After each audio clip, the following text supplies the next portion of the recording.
Hi, I'm Chris Brown, President and Founder of Ivy League Financial Advisors. At Ivy League Financial Advisors, we take great pride in educating our clients about our investment philosophy. In fact, when you walk into our conference room, you'll find a sign on our wall which sums it all up: diversify and invest long term. A lot of investors have heard these words of wisdom before but don't really understand what they mean. We'd like to take a couple of minutes and explain our approach to investing and why we believe it may be the most prudent strategy for you.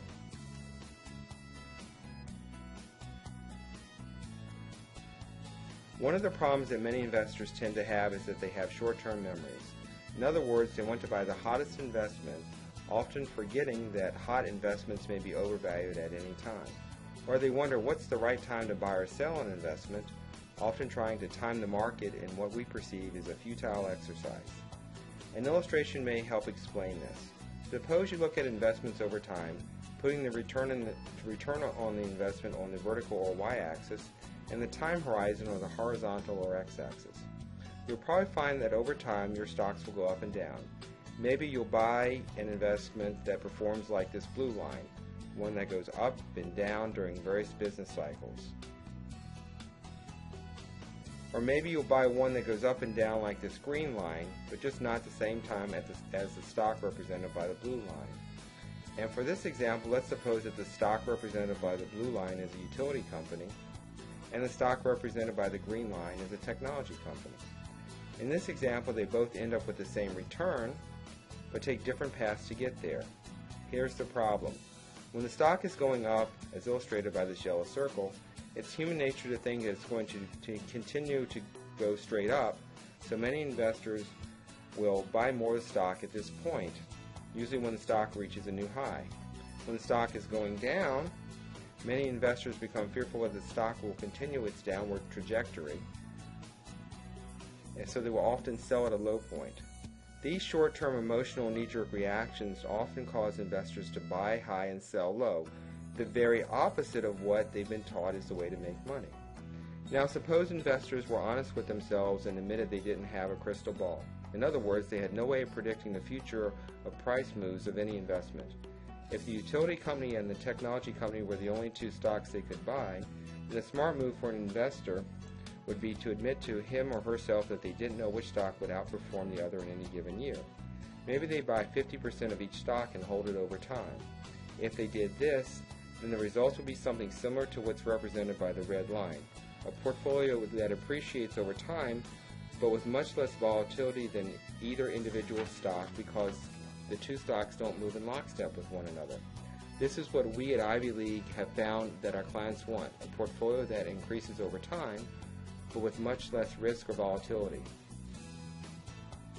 Reducing volatility is important in a portfolio because volatility takes a toll on the investor both psychologically and mathematically.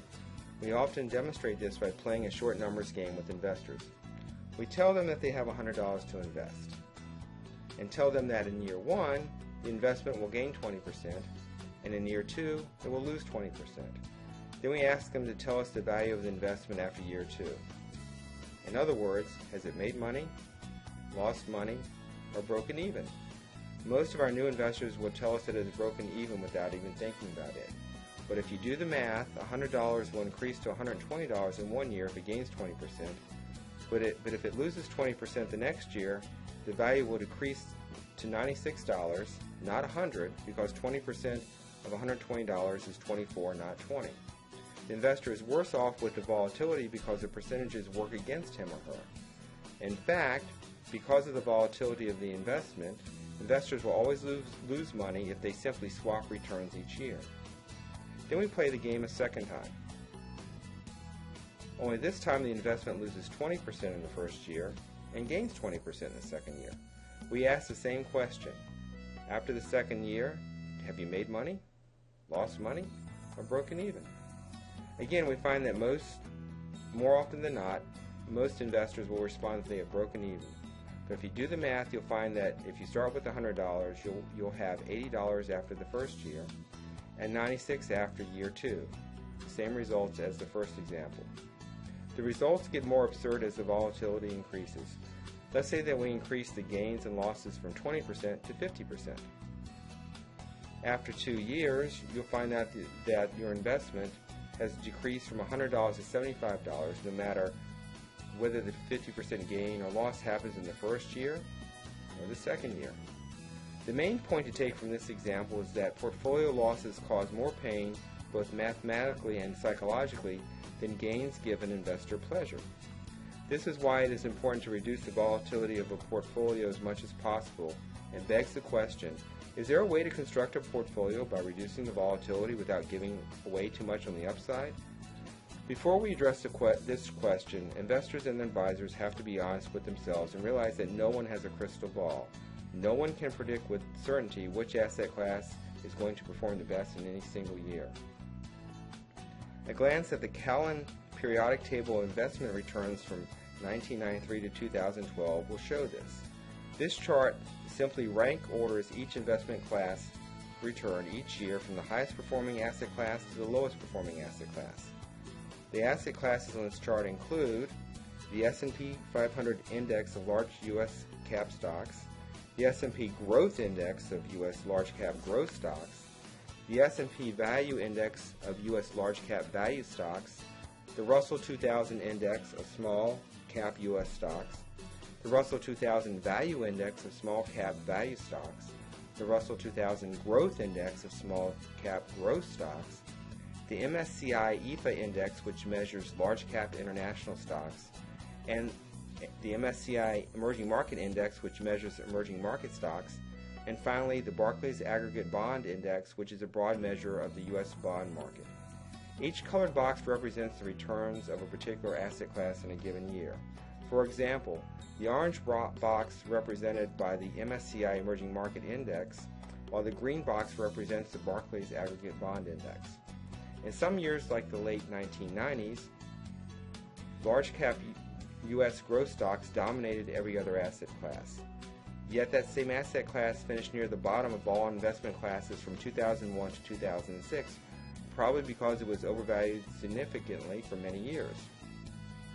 Emerging markets were out of favor in the mid to late 1990s, but they emerged as the top performing asset class from 2002 to 2007, probably because they had been undervalued for so long. And sometimes even bonds, which should theoretically finish at the bottom of the performance chart each year, can lead the way, especially in years when the stock market experiences a downturn. One can study this table for hours upon end, but ultimately there is no way of predicting which asset class, given its past performance, performs better from one year to the next. The most sensible approach to investing that we have found has its roots in a book written by Roger Gibson, a money manager based in Pittsburgh. The book, Asset Allocation: Balancing Financial Risk, is in its fifth edition and is the most thorough guide to constructing a solid portfolio that we have found. Most investors think of diversification as not putting all your eggs in one basket, but they don't really know what that means. Gibson's book bridges the gap between investment theory and real-life decisions and shows how diversification works to the benefit of an investor. At Ivy League Financial Advisors, we found that using Gibson's material is an excellent educational tool for our clients to understand the trade-offs they must make in order to hold a well-diversified portfolio.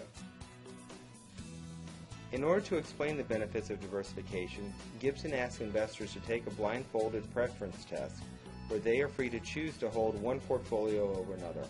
I ask that you bear with me as I go through this example, as I promise it will be an extremely educational experience in opening your eyes to the real benefits of diversification, even though the results may strike you as counterintuitive at first.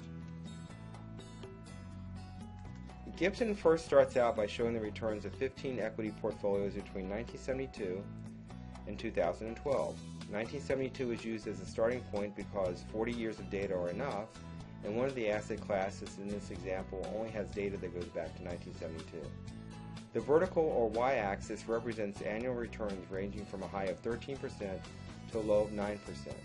The horizontal or x-axis represents the volatility of the portfolio and is measured by a statistical term known as standard deviation of returns.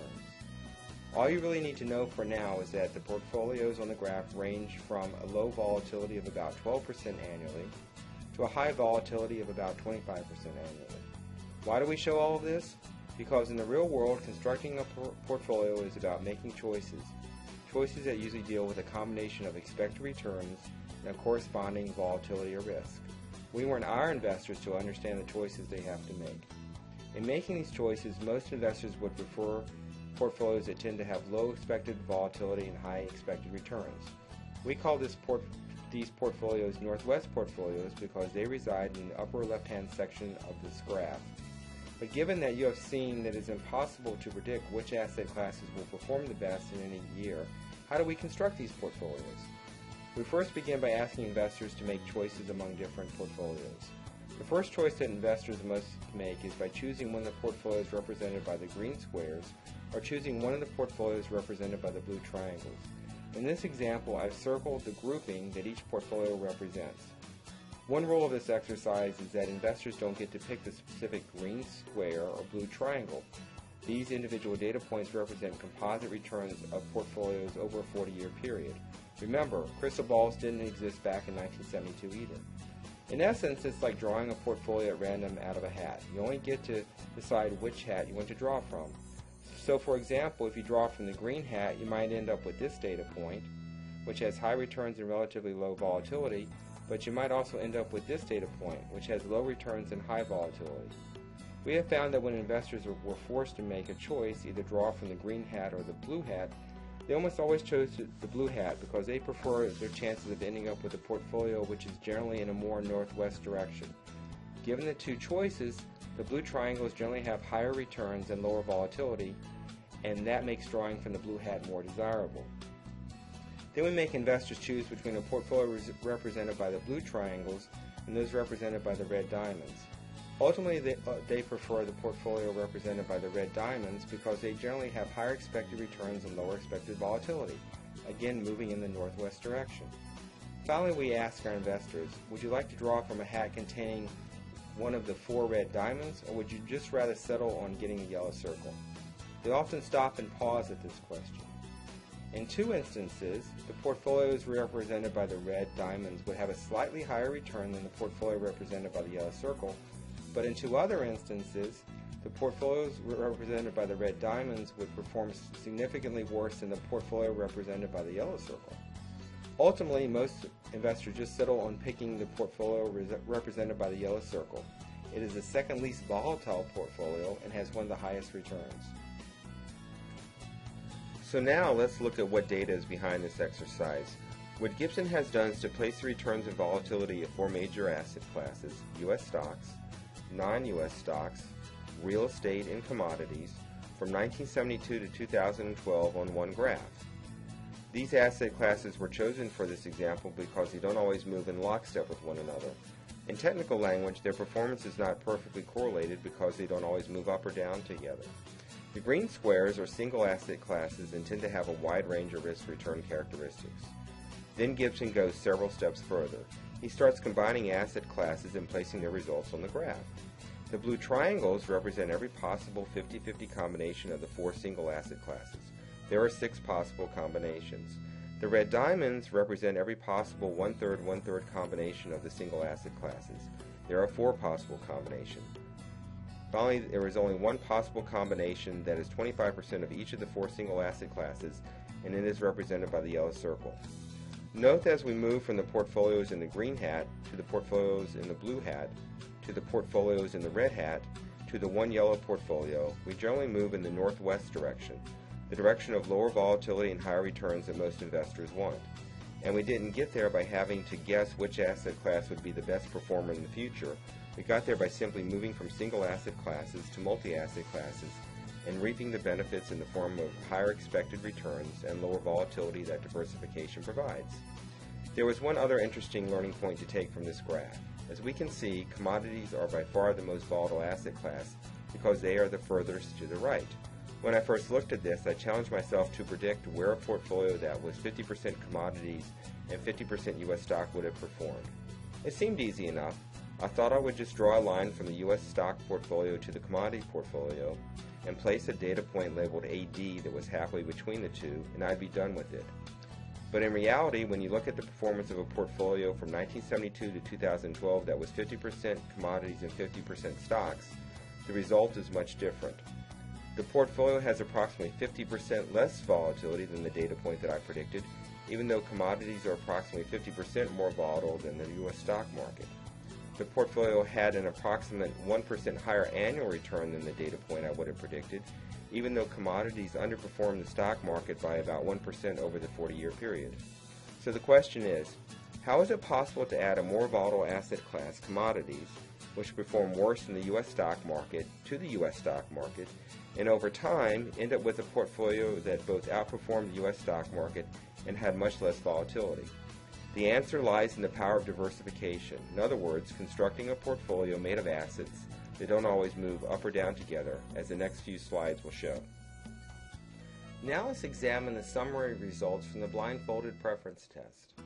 Diversification has benefits in terms of an increased expected return of a portfolio over time. This table shows the compounded annual returns of each portfolio and the future value of $1 invested in each portfolio from 1972 to 2012. Trying to pick which asset class will outperform all others in the future is very difficult. While it is true that if you were lucky enough to select a single asset class of real estate, shown in this table as portfolio C, shaded in green, your portfolio would have grown the most. If you had selected any other single asset class of U.S. stocks, non-U.S. stocks, or commodities in 1972, you would have finished at the very bottom of the portfolios in terms of performance, shown here as shaded in red. Note, however, the vast majority of the best performing portfolios are multi-asset class portfolios, shown as shaded in yellow. In other words, in 1972, in order to get good performance over the next 40 years, you would not have had to pick the best performing asset class. You would simply have needed the insight to diversify your portfolio across different asset classes. While the expected performance of a portfolio increases over time when investors diversify, the greatest benefit lies in dramatically reducing the volatility in the portfolio. In this table, portfolios are ranked from low to high in terms of volatility. Lower volatility is obviously better. Note that 4 of the 5 most volatile portfolios are single asset class portfolios, shown here shaded in red. The portfolios with the lowest volatility, shown here shaded in green, are all multi-asset class portfolios. Increasing expected annual return and decreasing expected volatility happens when an investor adds more asset classes to his or her portfolio. Note in this table that as investors increase the asset classes in their portfolios from 1 to 2 to 3 to 4, the average compounded return increases and the average volatility, as measured by standard deviation of returns, decreases no matter which specific asset classes are used. If we look at the 5 worst performance years of each single asset class in the most diversified example, portfolio ABCD, the results really hit home. During the financial crisis of 2008, no strategy really worked, as investors panicked and liquidated everything to hold cash and government bonds. Yet if we look past 2008, one can see that the worst years of U.S. stocks, non-U.S. stocks, real estate, and commodities were far worse than the well-diversified equal allocation portfolio ABCD, which contained 25% of each of the asset classes. Now let's revisit the question I raised previously. How can an investor add commodities, the most volatile and most returning asset class, to U.S. stocks, and end up with a portfolio that has much lower volatility than the U.S. stock market and simultaneously increases the return of the portfolio? Looking at the historic returns graphically helps explain this relationship. First, let's look at the U.S. stock market returns from 1972 to 2012. Everything above the orange line represents gains, and everything below the orange line represents losses. On the whole, the stock market has had a pretty good run over the last 40 years. There have been 9 peaks where the market returns were in excess of 20% per year. During the same 40-year period, the market experienced only 3 major downturns. In 1972 to 1974, caused primarily by the oil embargo. In 2000 to 2002, caused primarily by the tech bubble. And in 2008 and 2009, caused primarily by the mortgage and banking crisis, which we've come to know as a Great Recession. Glancing at the performance of commodities over the same period shows that commodities were much more volatile. They had higher peaks and lower troughs than the U.S. stock market. In fact, in 3 instances, the peaks approached a 40% annual return, and in 3 instances, the losses exceeded 30% annually. With this volatility, why would anyone want to include commodities in a portfolio? The answer lies in the concept of correlation. Commodities don't always move in lockstep with the U.S. stock market. A glance at the graph of a 50-50 allocation between U.S. stocks and commodities from 1972 to 2012 shows a much lower volatility than either asset class by itself. Note that the 50-50 portfolio is bounded by lower peaks and shallower troughs, except for 2008, than any portfolio by itself. This explains graphically why adding commodities to a portfolio of U.S. stocks lowers the overall volatility of that portfolio. When we place all three portfolios on the same axis, the reason for the smoothing effect becomes clear. The dark black line represents the 50-50 portfolio, while the purple line represents commodities and the blue line represents U.S. stocks. Sometimes stocks and commodities go up and down together, and sometimes they move opposite to each other. Technically, this means that there is a low correlation between the two asset classes, exactly what investors are aiming for to reduce volatility in their portfolios. Now let's revisit the blindfolded preference test for a minute. It seemed logical to predict where a portfolio of securities which was 50% U.S. stocks and 50% commodities would fit on the graph. Draw a line connecting the two and place a data point on it, in this case the orange triangle AD, about halfway between the two. But again, the actual 50% U.S. stock and 50% commodity portfolio contained much less volatility, about 50% less than what I would have predicted.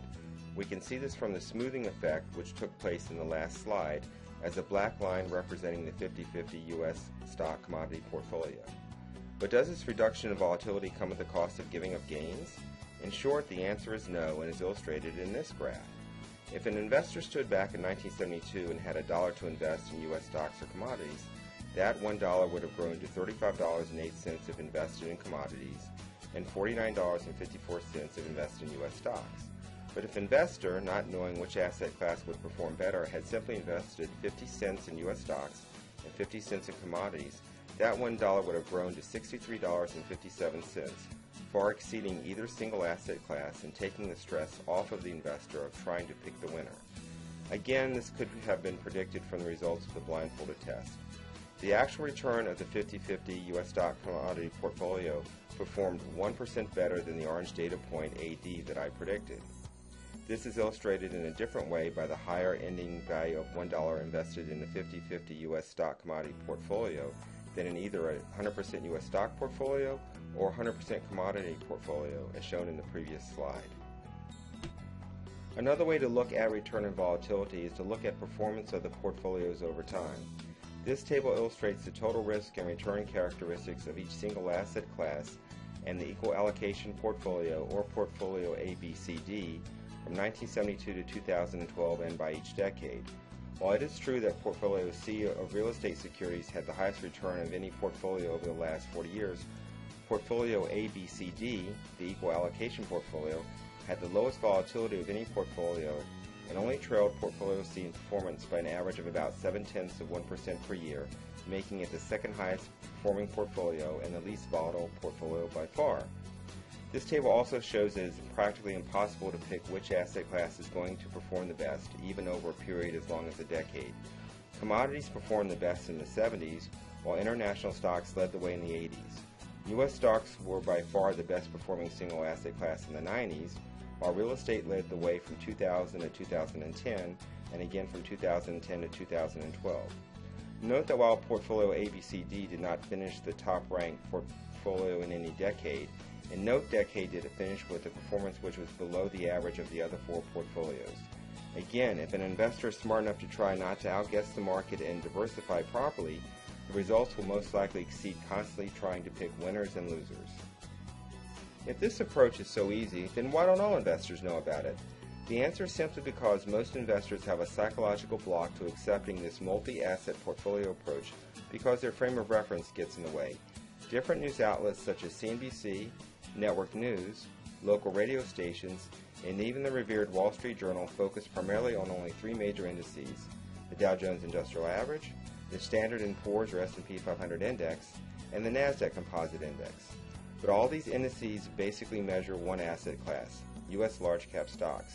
And unless investors do their own research, it's very difficult to find out how international stocks, real estate, and commodities are performing. But financial advisors should recommend this approach for their clients, shouldn't they? The sad truth is that many never do recommend a truly diversified approach because they don't educate their clients about the benefits of diversification and adjust their clients' long-term expectations. An example should help explain this. Let's take the four major asset classes in this example: U.S. stocks, international stocks, real estate, and commodities, and give them the following returns for 1 year: 2%, 12%, -4%, and 14%. If the equal allocation portfolio had 25% of each of these asset classes, your return would be 6%. Just add up the returns and divide by 4.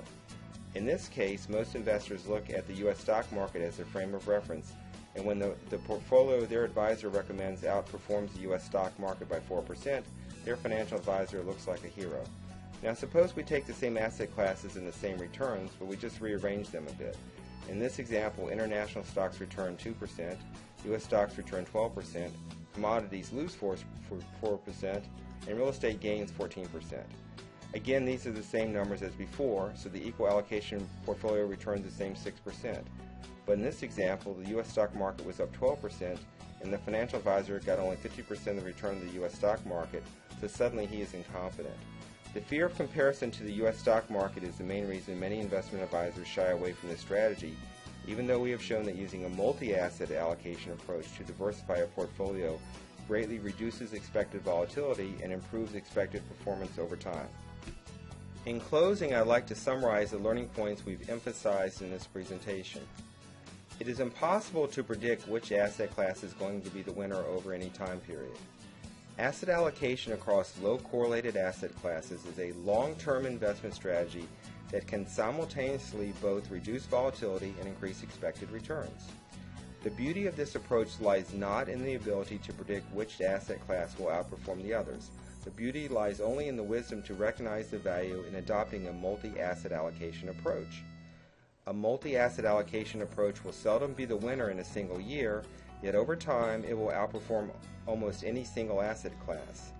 Finally, in the end, an investor's patience is rewarded, but he or she must be willing to let go of the U.S. stock market and all the media hype associated with it as the investor's sole frame of reference.